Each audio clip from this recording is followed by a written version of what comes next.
Enslaved in Egypt, a people's cry for freedom. The Israelites' story begins with their enslavement in Egypt.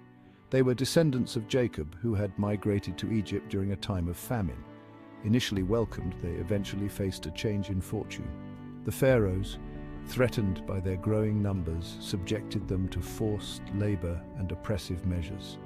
The Israelites toiled under harsh conditions, building cities and monuments for their Egyptian overlords. Their cries for freedom reached the heavens, a desperate plea for deliverance from their suffering. The Israelites yearned for their ancestral homeland, a land promised to their forefathers Abraham, Isaac, and Jacob. Their faith, passed down through generations, kept the hope alive. They clung to the belief that God would hear their prayers and deliver them from bondage.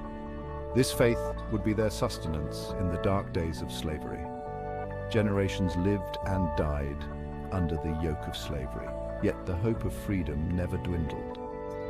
The yearning for a life of dignity and self-determination burned brightly in their hearts.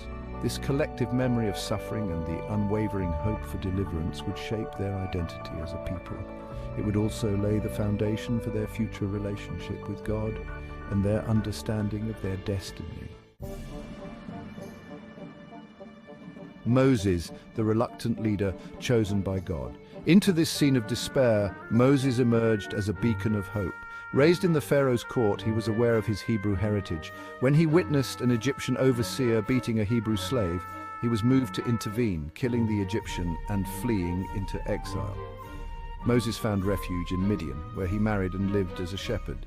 It was here, tending his flock, that he encountered God at the burning bush. God spoke to him, revealing his plan to liberate the Israelites from Egyptian bondage. Moses was chosen to be his instrument, the one to lead his people to freedom.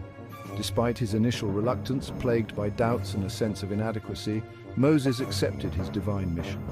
Armed with God's assurance and empowered by his authority, Moses returned to Egypt. He confronted the Pharaoh, demanding the release of the Israelites from their bondage. The Pharaoh's refusal set the stage for a dramatic confrontation between the might of Egypt and the power of God.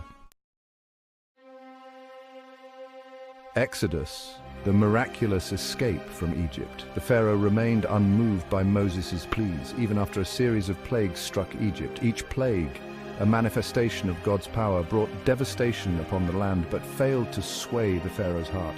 Finally, the 10th and most devastating plague, the death of the firstborn, broke the Pharaoh's resolve. The Israelites, protected by the blood of the Passover lamb, were spared from this final plague. The Pharaoh, grief-stricken and defeated, finally relented, allowing the Israelites to leave Egypt. Their exodus, a hurried departure under the cover of night, marked the beginning of their journey to freedom. Their escape, however, was not without peril. The Pharaoh, his heart hardening once more, pursued the fleeing Israelites with his army. Trapped between the pursuing Egyptians and the Red Sea, the Israelites faced imminent danger. It was then that Moses, following God's command, stretched out his hand over the sea, and the waters miraculously parted, allowing the Israelites to cross on dry ground. As the Egyptian army followed in pursuit, the waters closed in, engulfing them and securing the Israelites' freedom. This miraculous event, the parting of the Red Sea, became a defining moment in their history, a testament to God's power and their deliverance.